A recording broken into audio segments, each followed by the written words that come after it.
All right, we'll call the meeting to order, and the first item is the approval of the minutes from the April 8th meeting. So moved. Second, Second. all in favor? Aye. All right, thank you. Dave, is there anyone in public comments? There's two members of the public on. If anybody that's attending the meeting would like to speak, you can raise your hand and we can unmute you.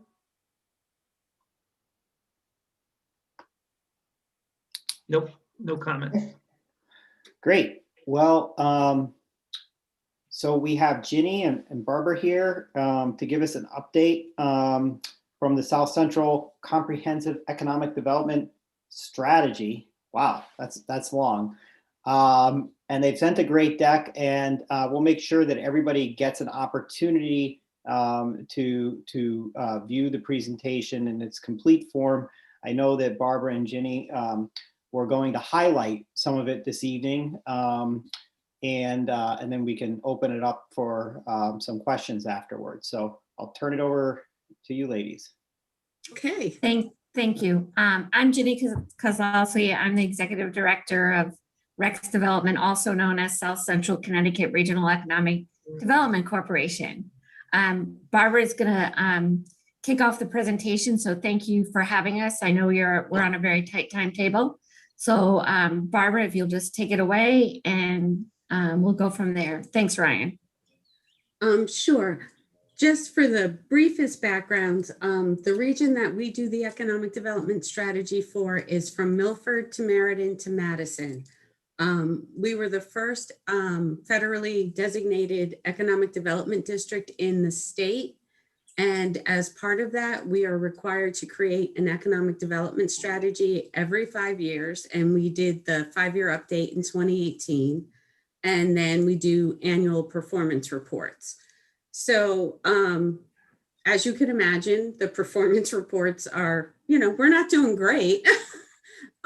So what we've been asked to do by the EDA is really focus on, and I'll take us there to slides 8 through 10, which are identifying what the EDA really wants to see in this update and get feedback from you about what would you have done differently, or what should the region have done differently if we knew 6 months in advance that the pandemic was coming. So for those of you who have been around for a while, opportunity zones up until last year were really the area that EDA wanted to invest in. And now they've changed it. It's these 7 items. So I don't think there's anything truly surprising there, but you should be aware that there has been that flip. So now we're just going to go right into the deep end here and talk about what opportunities were there for us to prepare for this, because we need to think about it in preparing for other types of crises. I think, we saw the cyber attack on the fuel line. We saw the power grid fail in Texas, water contamination in Florida and Michigan. These things are real. And we've always focused on, recovering from a hurricane, a tornado, sea rise, all legitimate concerns, but they really want us to take a broader lens. So I open the floor.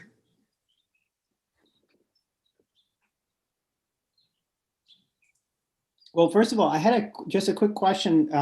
So are the opportunity zones? So is that program had a timeline, right? Yes, there is the timeline doesn't go away. What it means is that if you have a project that's going to go into an opportunity zone that is applying for any EDA funding as part of the financing, it will no longer get points on its application to EDA. So it's just another project as other projects are. So it doesn't get the additional boost that it would have gotten up until I want to say the last 60 days. So opportunity zones are still there, the benefits are still there, but it doesn't get extra funding or funding points when you apply to EDA. Got it. And so when you say you're focusing on these other elements, can you give an example? For example, equity. How is Rex focusing on initiatives that that focus on equity? This is what we're doing right now, is coming out to the towns, because this is what EDA is asking for your input on how the region should focus on these 7 areas. So taking the focus away of opportunity zones and putting it on these 7 areas. So in terms of equity, is that providing better and more broadband service in our denser urban centers? Is it providing more skill training for workforce and career advancement? Is it stackable certificates? And can we do that now, or what do we need to put into place? So they're all sort of interrelated. And this is where we're collecting the data, because some of these programs using workforce development has received millions of dollars, and they're looking to deploy them. And one of the statistics that we saw this year, at the end of 2019, we had 314,000 folks in our workforce in the region. As of March 31st of this year, we only have 289,000. And Ryan, you know this as well as anybody on this call, if we don't increase our workforce participation, our region isn't going to grow. So I think that's part of the lens we're looking through. Yeah, no, absolutely. And so what is the participation rate at this point? And you know, instead of, I mean, the numbers obviously mean a lot, but what about the participation rate, and how does that compare in our, you know, throughout the state, and then, you know, even the Northeast? So we're currently at just over 289,000, and our region is just about 580. So we're slightly more than 50%. I don't have the percentage, but that's the number. And as for the state, I don't know the number, but we certainly can get that to you. I'm just wondering if we're lagging or not there. I think like we might be. I think we might be lagging. And if we've been sharing the continuing claims and new initial unemployment claims throughout the pandemic with the chief elected officials, and we really haven't seen in recent weeks a real uptick in people coming back to work. And I think if you talk to employers, you will find that they're challenged in all levels of employment of finding folks to come back to work for a variety of reasons. And we need to figure out a way to overcome those obstacles, whether it's childcare, the job that they had doesn't exist, if they need new skills, if it's remote learning, again, all those things. So those are the things that we've been talking to the other towns about as well. And that's what we're interested to hear from you and the Economic Development Commission in Madison.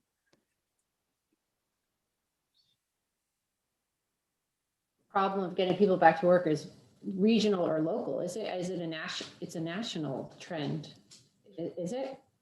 It is a national trend, but we're hoping that there are ways that we can work on things that might be barriers to people returning to work.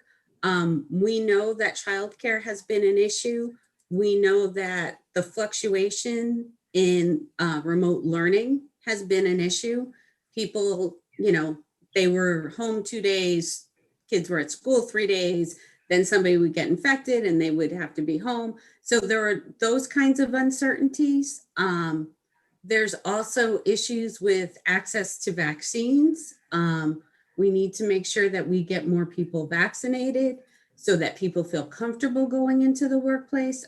I think what we were talking about before about people going out and, you know, needing to be vaccinated to not wear their mask indoors, you know, how do you feel about that if you work in a store or a restaurant or any other public facing type of business?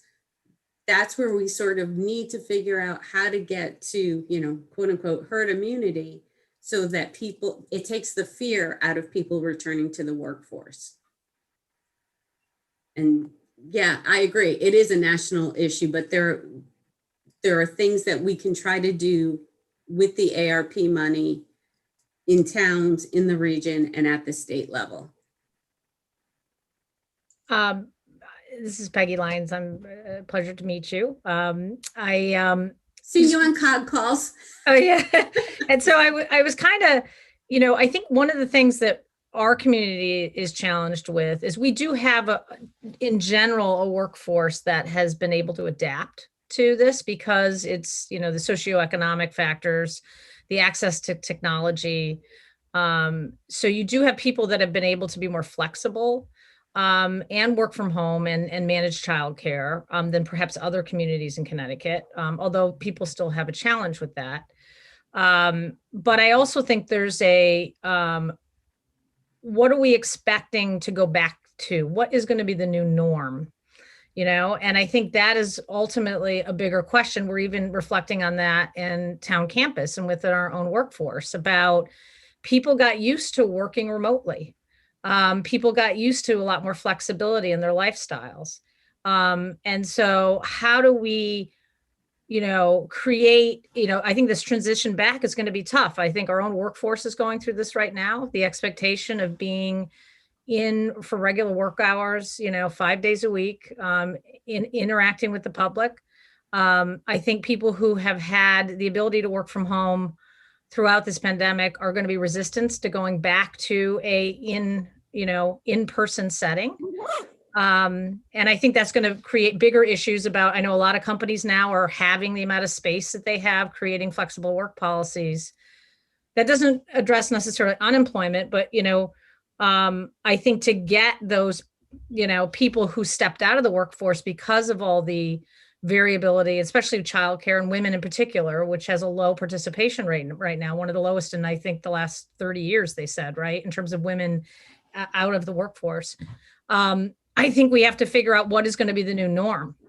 And I think, Peggy, one of the ways that we anticipate, hoping to address that later this meeting, we do have a motion that the EDC is going to bring forward regarding some of the ARP monies to help us to strategize from an economic development perspective. The focus of our group is more narrow than looking at reopening. I know, Peggy, you had a long-term recovery group. The EDC was not, we talked to Bruce a little bit, but, not really part of, but, certainly from an economic development perspective and resiliency and sustainability, we hope to use a small portion of those funds towards that. So I think it checks some of these boxes here, but I do think Peggy, your point is a good one, that this is a much broader issue than even just economic development and sustainability, and is cultural in many ways as well. Does anyone else have any thoughts or questions? And I do think Barbara and Ginny would be more than willing to have conversations with folks. Any comments? I know that I'll share out their contact information, of course, as well. But this is uncharted waters in many ways, and all hands on deck. And I think that they would appreciate your participation. Barbara or Ginny, do you want to add to that? Sure. So we're going to present our first draft of our progress report on the 26th of May to COG. So please reach out to us. We have to submit it to COG on the 19th, but then we're going to have a 30-day comment period after the 26th. So we'll be taking new information. And as Ryan and Dave know, and First Select Woman Lyons, the data is really lagging. So it's hard to make some decisions because you don't have all the facts. Mm-hmm. So I think that's part of the challenge that municipalities and businesses are currently facing, because you don't know how many people are coming back to work, or they're going to drop out of work or whatever. So any thoughts you have, please do not hesitate to share. We would welcome your comments because it is uncharted. Mm-hmm. And we do need the input. So thank you, Ryan. Thank you, Dave. And Ryan and Ginny, just one thought. an outreach program, an educational program for businesses, especially small businesses, on disaster planning. You know, it's a big, hairy topic, and a lot of businesses don't take it on because it's just so complicated. So, Great idea. programs that could help hold businesses' hands as they go through the process for natural disasters and these type of, and then this you know, crazy virus. I think just getting individual businesses to think about what would we do if, right? How do we move our workforce remote? What if we have to shut down? What does that look like? What do we put in for contingencies? How does that impact our inventory strategy, our supply chain strategy? All of that could be. Yeah, Bruce, I think that's a good point. And Excellent. I think that was Ginny and Barbara's opening line, you know, also, what would we have done differently if we could have? And I think, you know, I think in many ways we were fortunate to have had the technology and kind of pieces in place. And I know the town did a wonderful job, you know, keeping everyone safe and kind of, you know, keeping our students educated and our safety, you know, folks safe as well. So, you know, I think ultimately we did a great job. I think, Barbara, you had one slide in there. Maybe we can end on this only because I always like to celebrate wins. And I don't want to make this Madison did win on this slide. Can you share that? I think it's slide 10 there. But this is I don't think it's going to surprise anybody, but it is. I suspect it's this one. Yes. Yep. That's the one. So yeah, we won. I think that was one of your goals, if I'm not mistaken, Ryan. Who knew it would take a pandemic to? We're not going to talk about strategy right now. Just celebrate the win. That's right. Yeah. But it is worth pointing out, and obviously there's there are negatives and challenges that come with this you know, this kind of fast rise here in small inventory. And I don't know, Anne, do you want to? You still have your finger on the pulse, Anne, I think, of the market. Anything you want to talk about, Anne, here in terms of what you're seeing in Madison and maybe how this can be an advantage, but also a challenge? Well, I actually haven't been that active at all lately, except I think I've seen what everybody else has seen, is that there's just very few number of homes on the market available. It's very hard to find a home. People are selling their homes and not having a place to go. And the same has been true with rentals. Summer rentals were all taken 3 months ago. So I think it's still going on. It's pretty crazy. Yeah, it is. And Barbara, Ginny, anything that you want to comment on what you've seen from a regional perspective on this housing price kind of rapid rise and low inventory? Yes, it is continuing. We are seeing that the numbers available I looked at the Berkshire Hathaway report for Q1, and the volume of available properties is down.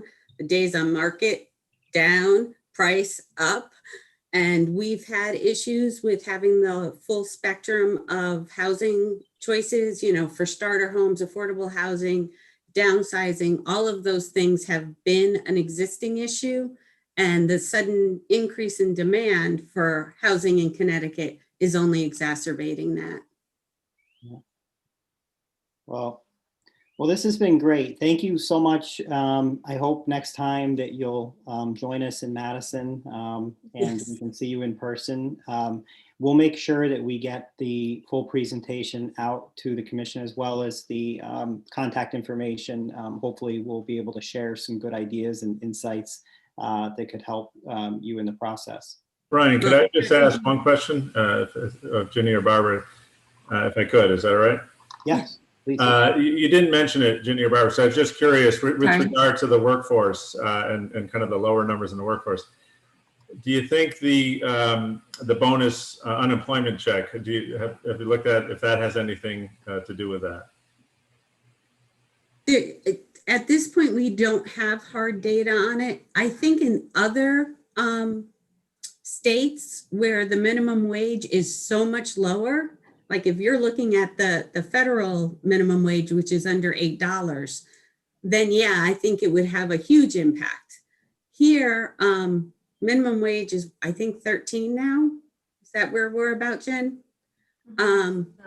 So it's not as dramatic, but I think that there is the place where maybe you're not making as much money as you were, but there's enough.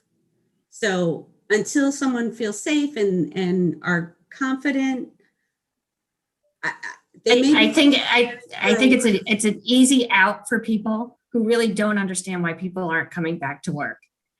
And for some people, as Barbara said, it may be just enough money, but there, we've seen some mixed data on it, and it may not be the case. I think there's a lot of other reasons why people aren't actively returning to work at the rate we would like to see them. Thank you. Thank you. Great. Well, thank you very much. We will see you soon. Feel free to hang out for the rest of our virtual meeting or have dinner. Or have dinner instead of the virtual meeting. Yeah, you can do both. We're actually going to present to Woodbridge. Their meeting actually starts later than yours. Okay. Have a good evening. Thank you all. Tell them we're sorry they lost. I think I won't remember that. Goodbye. Take care. All right, great. Next item on the agenda is I'm super excited about this. We finally have Jerry Davis back to our meeting. If you remember, he attended our January meeting and gave us a really great overview of the project on Bradley Road. I think many of us were clamoring to actually get a spot in the apartment building because it looked so attractive. Jerry now has received, and I'll let Dave and Jerry give the more details, but has received approvals and as the project is moving forward, and we have a tax abatement application in front of EDC tonight. And Dave, do you want to talk a little bit about the approvals that have been received to date and the kind of process going forward? Yeah, actually, so this project, as Jerry conveyed when he came to talk to us, has been kind of in the works for quite some time and was partially facilitated by the state changing some of the rules around septic. It used to be that there was an allowance for 5,000 gallons per day on a lot, and that went up to 7,500 gallons per day, which basically equates from the ability to do 33 bedrooms to 50 bedrooms. And so that was a game changer for Jerry. And he's also conveyed to me directly, and I think on a conversation with Ryan, that this tax abatement possibility also really kind of opened the door for him to bring this project forward. So the actual approval process through both the Inland Wetlands Agency and the Planning and Zoning Commission went very smoothly.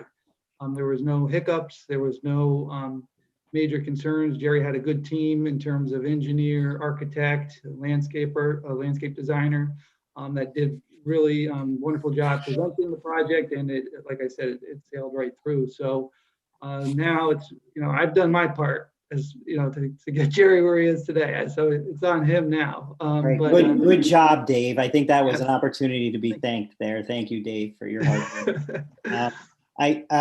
I'll let Jerry talk to it, but I want to highlight one thing that stood out to me in the tax abatement application was that the actual addition to the grand list appears to be, unless my math is off, it appears to be a 10-fold increase on that parcel. Am I looking at that right, Dave? Yeah. Sure, go ahead. So this is certainly a project that's applicable to what the policy is set out to achieve, which is to take existing commercial parcels and enhance them so that they add to the grand list. The addition of vibrancy, job creation is obviously additional benefit as well. The fact that this is in our downtown commercial district within our TOD improvement area is also it's kind of the perfect project, and I'm pretty excited for it to be its first. So Jerry, I'll just turn it over to you briefly. First of all, Jerry, where are you dialing in from? I know you're not in Connecticut tonight. We made it to Washington, D.C. from the gas-starved Deep South. I'm glad you made it. You weren't driving that big truck, were you? With all... Yeah, we were. Oh my gosh.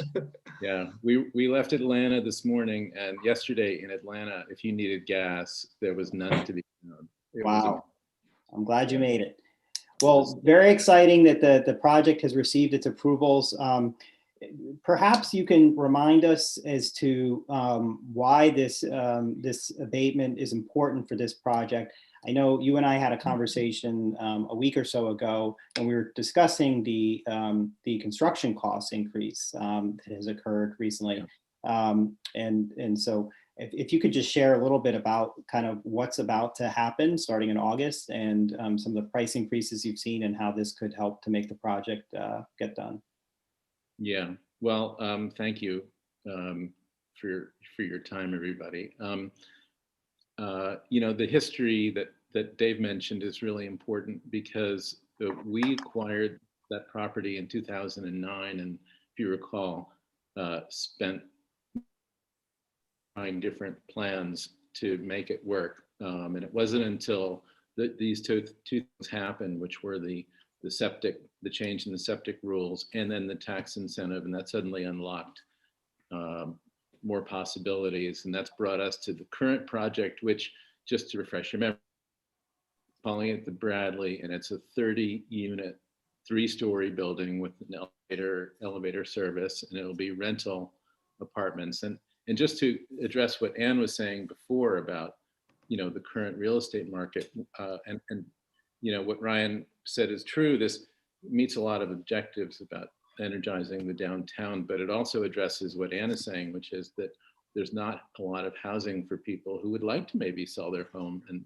not have to leave town, and maybe have an option, because this will offer something that really doesn't exist, not just actually exist anywhere nearby.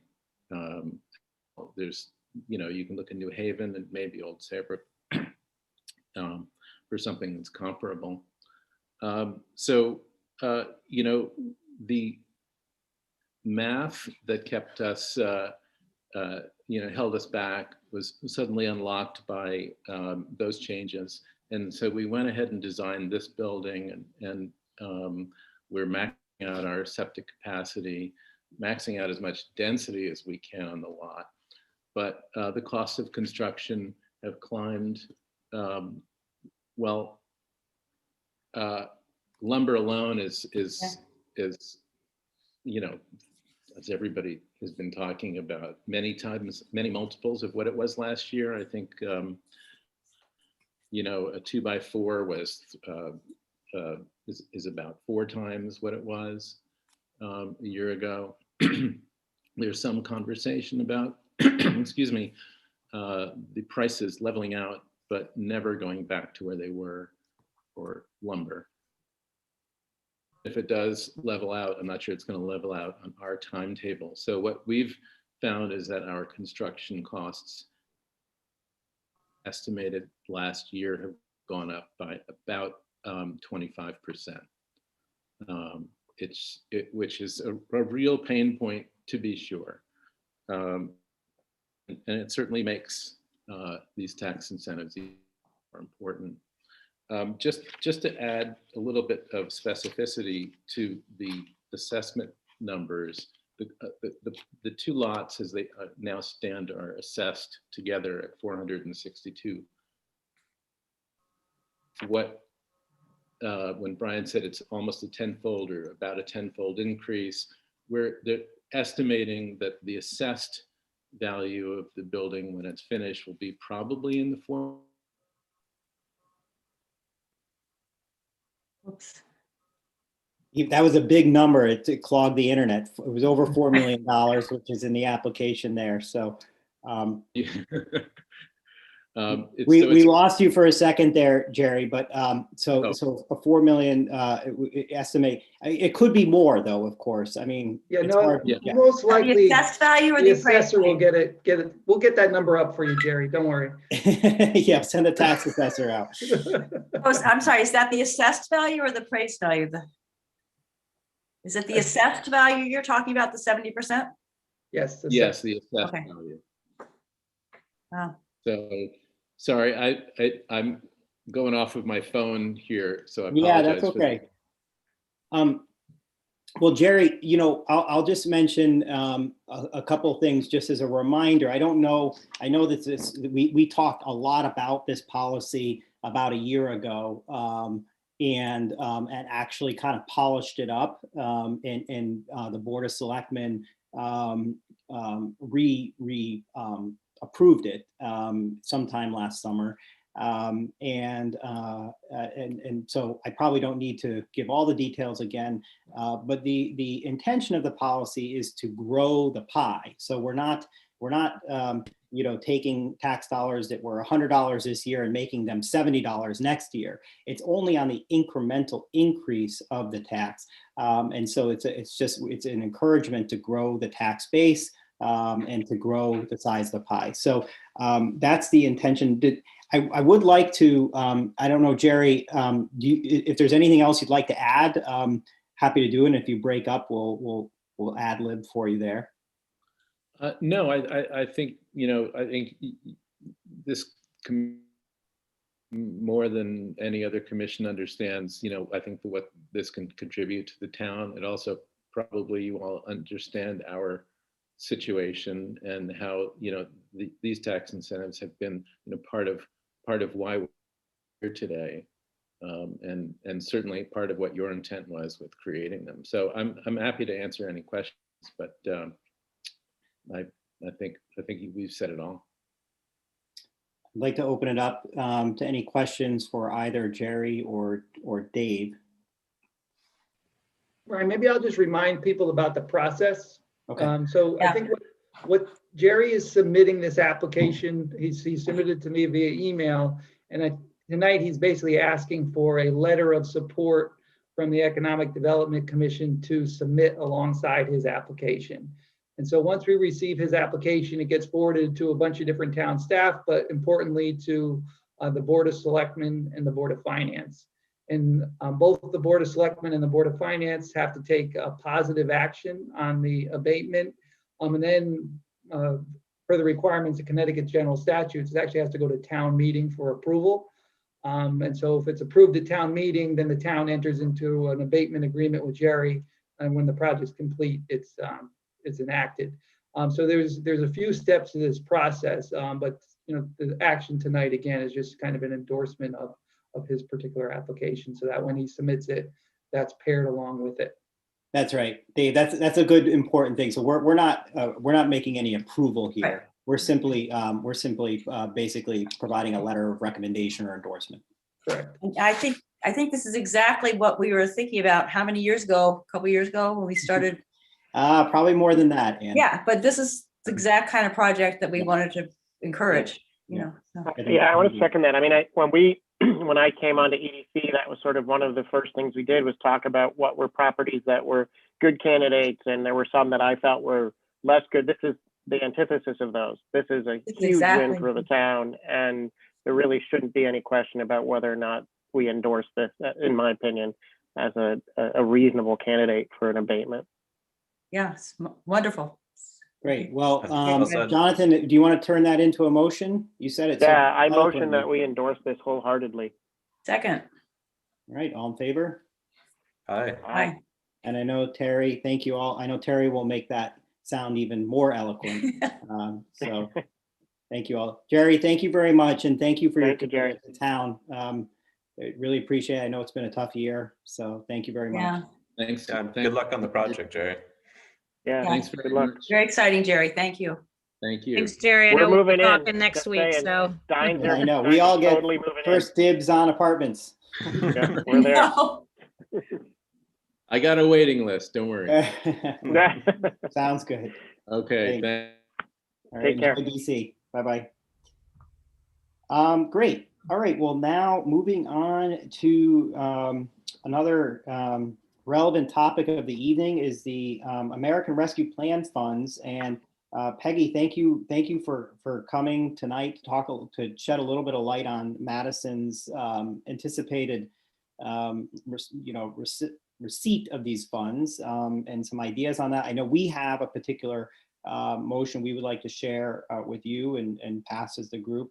I also just wanted to take one moment before I turn it over to you, just to thank you and the town again for this kind of out of the ordinary year, to probably not give it justice. But I know we've had to make a lot of modifications and a lot of changes and try to piece things together, even just to have meetings like this.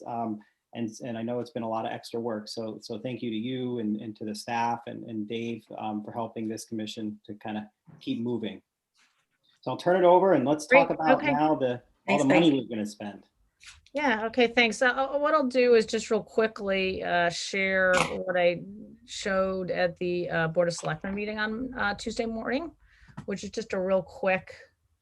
Okay, so can you see this? I've got two screens going here. We're So seeing your emails right now. okay, so let me close that. Why is it in the wrong slide? It's not sharing that. Hold on a second. I'll stop the share and then I'll do it again. Like it actually looked like you had it up Yeah, at well, you know first, what? and then you dragged it over. Yeah, when I have the two screens, it gets confusing sometimes. So I'm going to start Yeah. all over again. And normally I have it set up in advance, so I don't have to go through this machinations. Share screen, pick that. Okay. So this is just really a quick overview of the American Rescue Plan. And it just talks about what are the main categories that the federal government had put out about the American Rescue Plan and what it could be used for. I think the most important thing on this page is the big numbers over to the right. And these are still estimates, but based on what CCM is estimating it, these numbers have not been finalized as far as I'm aware still. They're going through a process. It's on a per population basis. And so the town will be receiving 1.7 million to the town, plus we get an allocation of the county funds that were part of the overall federal package that was sent to the state, and that's another 3.5 million. So we're expecting roughly $5.3 million. And these funds are basically, the goal of this is to try to address COVID related issues as well as economic impact because of COVID. And they are not meant to really be money looking back, but really to kind of set us up and help us support ourselves moving forward. So it's a little bit of a forward looking type of funding package versus like a reimbursement package for what we've already done. Although part of it is that we can use some of the funds to reimburse ourselves for things that we didn't get covered under other packages that came out of the federal government during the pandemic. So it's a little broad brushed right now. The Treasury Department did come out on late Monday afternoon with a little bit more detail. But they also said that our specific groups, which is towns under the size of 50,000, non-entitlement entities under 50,000, there's going to be additional specific guidance coming out to us probably next week. And I actually attended a webinar that the White House had about kind of this process. So some of the stuff that has come out is likely to get changed again as we get more details from the federal government and the US Treasury next week. But generally, as I was saying, there's to respond to the COVID emergency. They talk a lot about premium pay to essential employees, and there's a whole kind of lengthy discussion about what essential employees are. To provide services that we may have not have been able to provide during the pandemic, or where we lost revenue related to that, and then investments in water, sewer, and broadband infrastructure. Some of the stuff that came out, there was a little bit more detail about economic activity. But it's still pretty vague. I think what the federal government has said, it would be considered like allowable expenses. You cannot use the money to deposit into a pension fund or to offset revenue for a tax cut. You know, you can transfer to nonprofits. So the town could provide funding directly to nonprofits. And we could also do something through a special purpose unit to serve if we had some sort of vehicle here for that. The timing is that, like I said, initial guidance was released. There's going to be more details next week. And as part of the legislation that we have, the state is required to turn over the funds 30 days after receipt. And so when I've asked what that meant, I was told early June. What that process is to have access. So we might just have this bank account with funds sitting in it, although we're still trying to figure this out, because then the recent guidance came out that it's going to be sent out in 2 waves. And it's unclear to me if that's county or if that's town and county. So how this money is going to come to us is still a little bit questionable. My understanding, though, is that it's going to be treated like grants, and that we could access the funds, and this is kind of how it worked with some of our other funding that we received last year. We would just say, use the money, and then say, this is how we used it. And there would be like an audit for that. It sounds like it's going to be going in that direction for this type of money that the town is receiving. And that we would have to file a report. One would be due in October, and then we would have to do one a year for the next couple of years. The costs are supposed to be costs incurred, it said, till December 31st, 2024. But I was also told that you have until 2026 to spend it. And part of that is a recognition that some of these might be bigger projects that are going to take time. They want people, especially on the infrastructure side, to take the time to use the money and not rush through things. So the actual expenditures would have to be all used by 2026. You know, let's just face it, this is a huge boon for all of Connecticut towns. A lot of times when these things come through, the state absorbs it, or we miss out on money because these federal packages often include specific funding for county government, and we miss out on that. And so our federal delegation lobbied really hard to make sure that there would be direct payments to local municipalities. And so I think this is a great win for Madison that, you know, we'll be able to figure out. It's unprecedented money, you know, that we're going to have access to. And so the challenge is, how do we do it, use it correctly, and set ourselves up for the future. So Peggy, can you speak to the process by which the town will determine how it's utilized, since you just touched on that? Seems to be an important part. Yeah, so I think the first step is we have this long-term recovery committee that has representatives in every sector of the town, including the economic development. You know, we have Dave Anderson, who sits on long-term recovery, who's our economic development director, and then Bruce Wilson, who is the liaison to EDC from the Board of Selectmen. And so the first step is, I kind of consider it like, you know, bubbling up from the bottoms up and having ideas funnel up through the long-term recovery committee to kind of gather information, get ideas, and start putting things in buckets. And then figuring out what would qualify and what wouldn't qualify, how much would it require, what wouldn't it require, and have some sort of evaluation matrix at the long-term recovery level that would interact with all the different, you know, the EDC, it would interact with faith-based organizations, community development projects, you know, the school systems, you know, all the different constituency groups in Madison to get ideas and get a better understanding of needs. And then we would sort through that and put together a preliminary kind of plan. And then I would say that recovery committee, that would be step one, is to coming up with an initial plan. And then also taking that plan ultimately to the Board of Selectmen. And then I think the Board of Selectmen would then take that and go through a public vetting process and getting community input.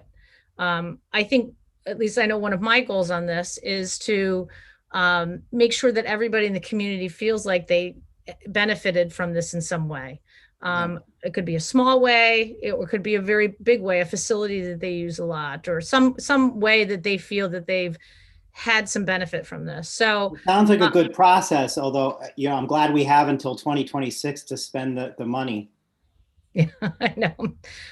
Well, but I think it's you want to, it's such a large amount of money, that think about our budgeting process that we go through every year, right? Which is quite extensive. That starts really in October, even before October. CIP is a whole year every year. So I think that, this would start working through over the summer. I mean, I think we talked a little bit about this at the Board of Selectmen, and I think that we need to probably iron this out a little bit more about the timeline and process. And then at one point we would, want to vet this through the Board of Finance, and we have to figure out what the approval process would be to access the money. And these are all questions that are still not really, we don't know what the answers are for that yet. May I ask Bruce and Dave a question from the economic development perspective through long range or long-term recovery committee? Will you be looking at, I mean, since we're in some ways we're very fortunate because every other municipality in the country is also going through this, I'm assuming there's going to be some best practices that are going to bubble up, and how will we find those best practices so that we can, I mean, I was joking about 2026. I think, Peggy, you're right. It's a process we want to include as many people in, but as you've described, that takes a lot of time. And I'm just wondering if we can leverage those best practices to help us to be efficient as we move forward. Well, I think we are going to be getting a lot of assistance from CCM on that front, to provide guidance and perhaps consulting work to help us develop a good process and a way to evaluate these things. They're going to, CCM and Cost have already reached out. There's several things scheduled over the next couple of weeks for town CEOs too, and then the SCROG also. So there will be additional resources to help us do that, I think, and guidance and just advice about how to work through this. Because I think we all want to be very thoughtful and make sure that we're not missing out on opportunities. But to your point earlier about timing, I think there is an opportunity to highlight maybe a few smaller projects that are $5,000, $10,000 things that we might want to jump into sooner rather than later that would help over the summer, and try to tap into some of those opportunities. A couple of things have bubbled up, and so some of that is vetting a little bit of that and seeing if there's a couple of smaller things that we could just like that seem simple, under $50,000, I think was a benchmark in some of the guidelines that wouldn't be scrutinized. And that we might want to be able, to, like, for example, the thing that you mentioned in your, I think the wastewater study, I would advocate, because we're starting our townwide one. We just approved the funding for that, to tag this onto that as part of the broader townwide study. I think that's a no-brainer. Let's figure out what it costs. Let's just get moving on that. And that would qualify, I think, very easily under the even the criteria that we see right now, right? Yeah. Well, I wouldn't want to wait around a year for that. So Yeah, that's perfect. So I wanted to allow members to ask any questions of Peggy before we do our asks. And Peggy already, by checking one of our items off already, is done. But before we go in and have a discussion on some of what I hope will be our requests, does anyone have questions about how these funds have been allocated, or a little bit more about the process? It sounds like it's still gelling at this point. But... Right. I'm sorry I missed most of the meeting. Hello, sorry about that. I've been working with other town leaders the last couple of days, and there seems to be a consistent message, which is it is very, and I think I heard this coming out of Peggy, is it's very hard for town government to actually deal with this much money, basically, coming in so quickly. Many are considering using some of the money to hire an administrator to actually move the process. So they're focused on this every day, trying to get the process to move along. And that may be, and again, they're not the decision maker, but they're the administrator to make sure that it happens in a time, because I think, Brian, you spelled it out. This could end up taking more time than is actually, unfortunately, needed. And then the funds will run. I think this group will commit itself. If we get into a tough situation on timing, we will figure out how to spend this money. I have a long list of projects, the downtown project example, which is probably a little bit too big, but that's a really good point, Eric. And that was kind of along the lines of what I was alluding to in terms of best practices to help navigate, just the process of getting these dollars spent. Because the last thing we want to do is to have to give some back. Yeah, I think those are the types of ideas. I've had different conversations with people about all kinds of things that they're thinking of, and that certainly might be a smart way to approach it as well. I think I want to learn and listen and see what some recommendations come out over the next month. There's going to be multiple educational opportunities to talk to different groups about this, as well as roundtables with town CEOs. It's helpful to hear what you're hearing too, Eric, because actually all of the arts councils in the state of Connecticut got together today because all of us have been approached to handle the arts dollars in many different towns. Mm-hmm. And we've decided that this is, I mean, as a group, we think that can be a really successful process. But individually, we're trying to, figure out what the landscape is in each of our communities. So that's really why I wanted to be here earlier than I was. So sorry about that. But there's a Connecticut Arts Alliance has put out I don't know if you saw that, what they put out today, which was maybe there's a consistent dollar, 1% or something like that. Yeah, I did you see that one? I think it's at 1%, across the state to get to the arts councils so that then it can be equitable throughout the whole state, so to speak. But anyway, I think I've said enough. But anything you need, just on that front, don't hesitate to reach out to me. Yep. No, I think that's certainly going to be an important part of the discussion. And it's also part of the economic development discussion, right? And the role of arts in the community and how we. Well, that's what it's all about. I mean, that's all we're talking about is how to use the arts for economic development and to help towns move forward. That's all there is to it. And I think that what I was hoping to do this evening was to outline a couple of specific things, knowing that there is a greater discussion happening regarding infrastructure improvements, cultural arts, and probably a variety of other things. Certainly, Peggy, I hope that that through Bruce and Dave that you'll engage us whenever you'd like in terms of helping to identify certain economic development oriented infrastructure projects. I alluded to, there is a long list of things that we would love to pick off, but it's probably not realistic to think that will all happen. What we would like to do this evening, we kind of worked in a couple of small subgroups to discuss, what might help to benefit Madison in the long term from an economic development perspective, from both a proactive and development role as well as a sustainability role. And one of the things that we discussed, and Peggy, you remember even when Guilford lost their coordinator, we were eager to jump on the phone and try and see if we could do a regional position because it is something that we feel as though would benefit the town to have someone on the ground helping developers to choose locations, to navigate through our planning and zoning process so that we can bring in the right types of developers to maintain the character of town while also adding to the grand list and adding vibrancy.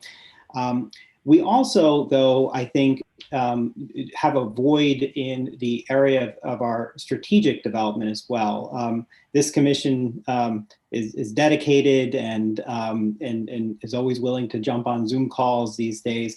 But in reality, we don't have the bandwidth or the budget to create a long-term economic development strategic plan.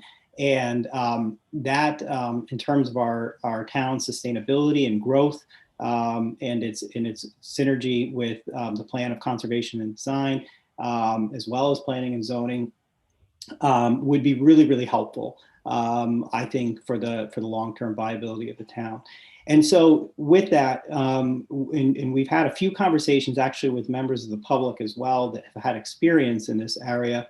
And what we would like to propose is to create an economic development and sustainability position that has an initial kind of tenure of 3 years. And it would work to create a 10-year economic sustainability and development strategy, work closely with our land use department, as well as relevant boards and commissions to orchestrate smart growth, and proactively works with businesses to grow Madison's vibrancy, grand list, and job creation. And we would hope that a set of metrics would be utilized to determine the return on the investment that's made into this position. And if those metrics are attained, we would then hope that this position would fund itself, into the future. So I know I shared a little bit of that with you kind of beforehand, but I'd like to just open it up to the commission as well to discuss. I know some of you have seen it, and we've had some conversations one-on-one before, but open it up to discussion.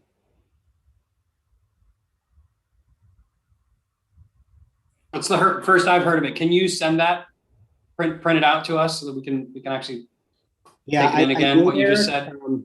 I think I'll make sure that you have it as well. I thought that I sent it out, but I will make sure that you have it as well.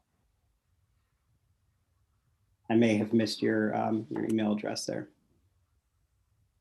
Brian, did you put a budget to that? I might have missed that in the description. Yeah, Dave and I actually had a conversation with a member of the public who had worked in this type of arena for decades. He did give us some numbers. We asked that, and we didn't actually land on a number, and hesitated to put it into this recommendation, only because we would probably be picking something kind of out of thin air at this point. So this is just a request for consideration at this point, to be put into that long range recovery kind of bucket, to determine if it's something that does meet the criteria. Probably biased since we're economic development, but certainly the ARP funds to me mean economic recovery and development sustainability. So, but certainly future consideration need to be made. So I don't know, Lisa, to answer your question, we don't know what it would exactly cost. We have some ideas, probably be under $300,000, but it's hard to pin it down.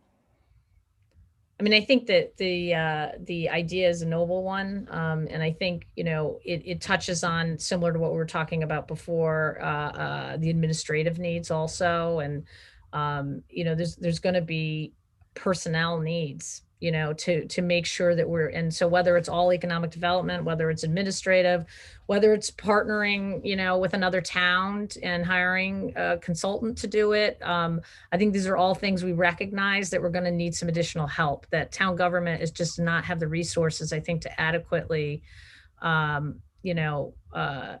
really, get the best bang for our buck out of this, right? Sometimes you have to spend a little money to make money, so to speak. And so I think it's a great idea that we'll certainly take under consideration as we kind of weave through this process. Thanks, Peggy. Yeah, and you're right. We see this as a position that we're making an investment in, and that we anticipate a return on that investment as well. Mm-hmm. Right. Is there any other questions on this particular one? And then we have there's two other ones as well. If not, is there someone who wants to make a motion that we bring this forward? Motion. Second. Lisa? Second. All in favor? Aye. All right. Aye. Thank you. So we will follow the prescribed path to bring this forward once we know exactly what that is. I'll make that. Dave will help with that, and Bruce. We'll figure out where it goes from here.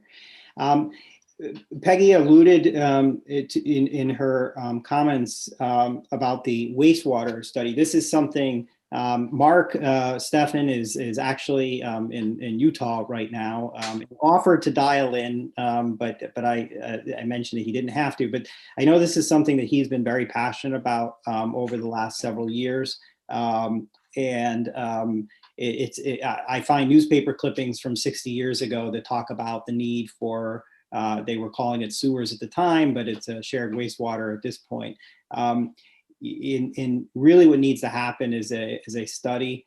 Dave, do you want to, we talked a little bit about the economic, kind of implication study and then kind of the engineering study. Do both need to be done, or is the WPCA doing the first?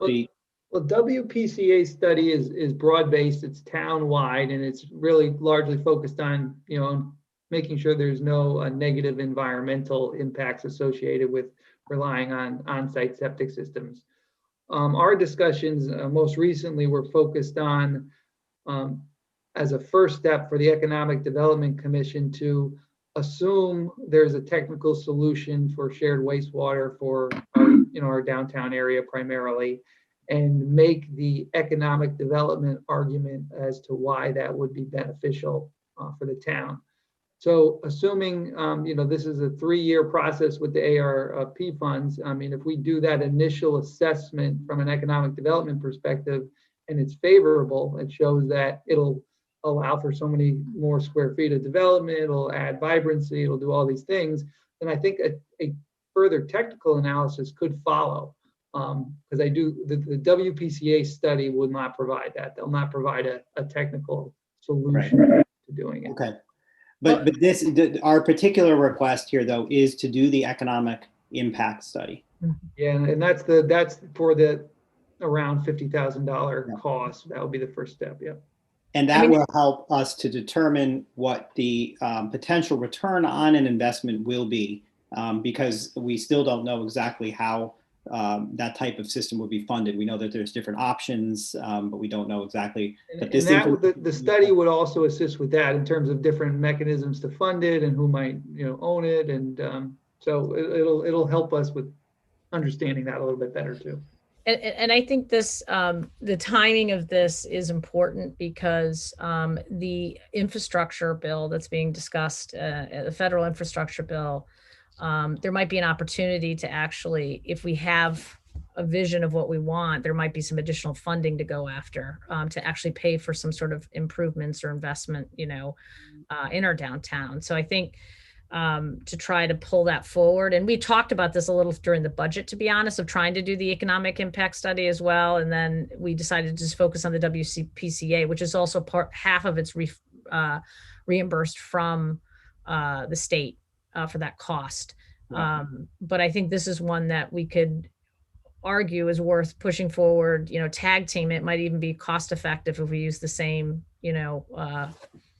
engineering group or whatever. And then it might position us up for some other funding, outside of ARP. I think as Peggy's described, this one's a ringer. So who would like to make a motion for this one, which sounds like you're going to be a hero because it's going to go through. Move for the ringer. All right. I second. All right. All in favor? Aye. Aye. And then finally, and this was a little bit of an add-on. I've been having conversations over the years with Steve Atkins regarding, and I know he presented earlier this week to the Board of Selectmen, and the kind of ongoing discussion regarding a harbor management plan. I don't know, and this may be more of a symbolic gesture of support for this. I don't know. I know that he's alluded over the years that there are federal dollars and state dollars to help facilitate this.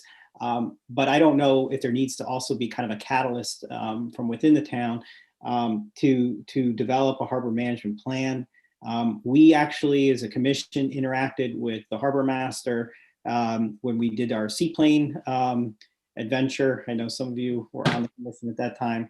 And it was also determined that it actually was pretty difficult to do the seaplane without kind of the right type of vessel to help bring ferry people back and forth. And then we didn't have a dock and we were pulling up to the wharf. So, it certainly has economic development implications. And it also, it's a quality of life element as well. And so, I would love it if we could help to support the start of that process. And I don't know, Peggy, if this is a a potential appropriate use for ARP dollars or not. But again, would like to throw it in the. Yeah, no, I think it's worth putting on the list. I think we'll have to understand a little bit more about what usage is. I think that the takeaway I had from the board is we need to have a plan for West Wharf, and there's a small harbor management fund that supposedly we have $90,000 waiting for us to develop a plan for West Wharf. And so I think we got to figure out a pathway, and whether it's like we use that in terms of getting at least the plan developed. And I think we need a lot of community input on what that plan would be.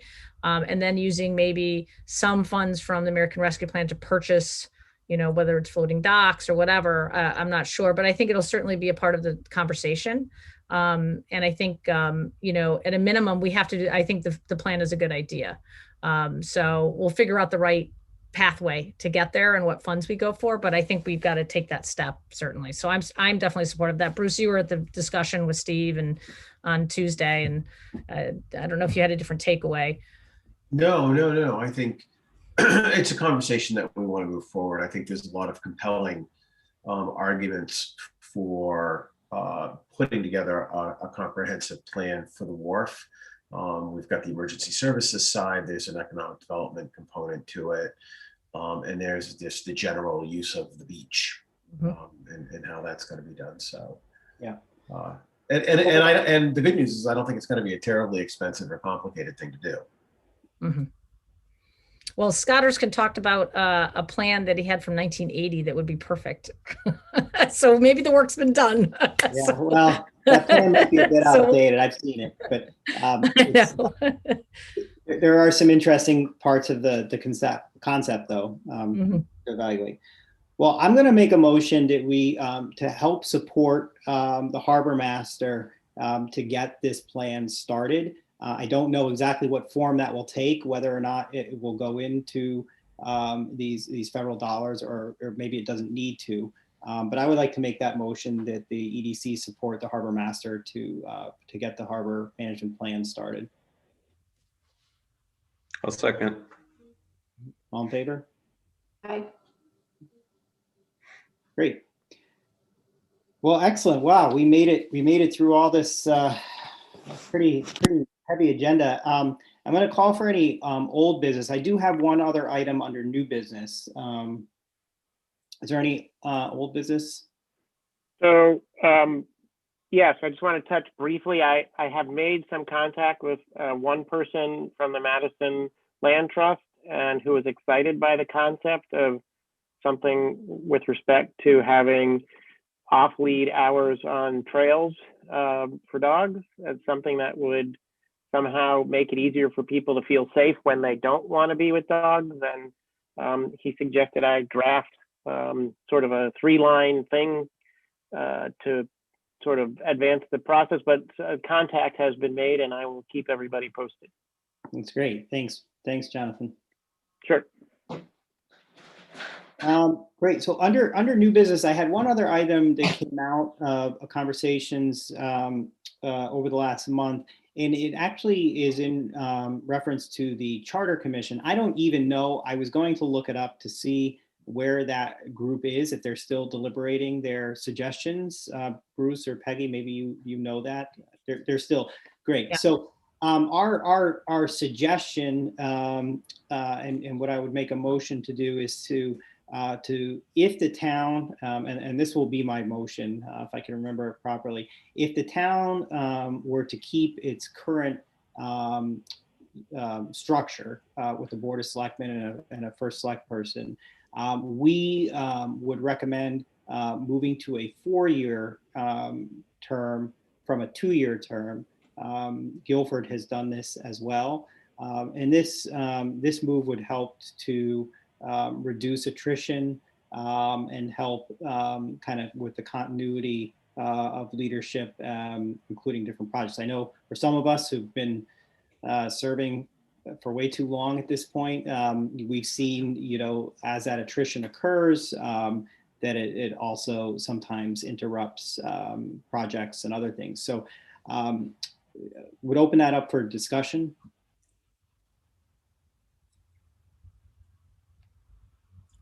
Does someone want to second my motion? And again, we'll bring this forward to the Charter Review Committee. Jonathan? I'd second. I think anything we can do that kind of limits focus on campaign or potentially divisive politics is a great idea. Sounds good. Agreed. Amen. Absolutely. All right.